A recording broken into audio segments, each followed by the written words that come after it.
వచ్చే అభిమానులు ఆనందం కలగాలని కోరుకుంటాను.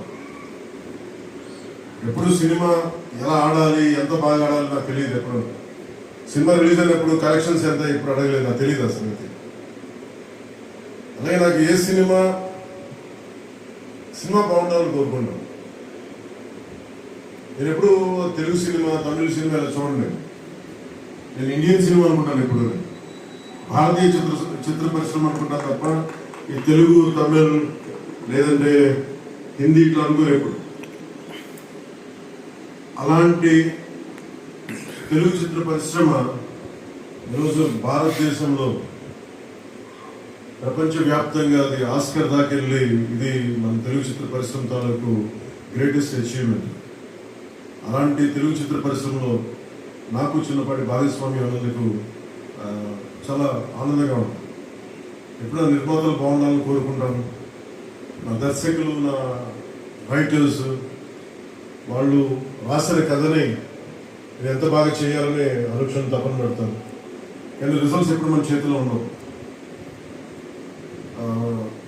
ఒకసారి నేను ఎప్పుడు సినిమాలు నాకు ఇప్పుడు పదే చాలా సందర్భాలు చెప్తా ఉంటాను. నా వరకు ఒకే ఒక హీరో, అది మెగాస్టార్ చిరంజీవి గారు.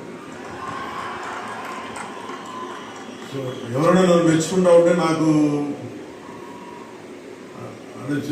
మన హరీష్ అన్నారు చిరంజీవి గారిని పిలవాలి అని మాట్లాడుతాం, ఫంక్షన్ పిలవాలి అని అంటే చెప్పాను. మీకు హీరో కావాలంటే నన్ను పిలవండి, మీకు తమ్ముడు కావాలంటే చిరంజీవి గారిని పిలవండి. చిరంజీవి గారు పక్కన నుండి ఏమైపోతుందంటే నేను హీరో అనే సంగతి మర్చిపోతాను. నాకు ఏం మాట్లాడాలో కూడా తెలియదు నాకు ఒకసారి. అలాంటిది అన్నయ్య చిరంజీవి గారు మనస్ఫూర్తిగా ఈరోజు ఉస్తాద్ భగత్ సింగ్ ట్రైలర్ చూసి ఆయన ట్వీట్ చేసిన ఇందాకే చూపించారు. ఇందాక నాకు అన్నయ్య చిరంజీవి గారికి మనస్ఫూర్తిగా నా ధన్యవాదాలు తెలుపుతాను. అలాగే మన రామ్ చరణ్ తను కూడా ట్వీట్ చేసిన మనస్ఫూర్తిగా నా ధన్యవాదాలు తెలుపుతాను. అలాగే దర్శకులు బుచ్చిబాబు గారు, పిఠాపురం నివాసి, వారికి కూడా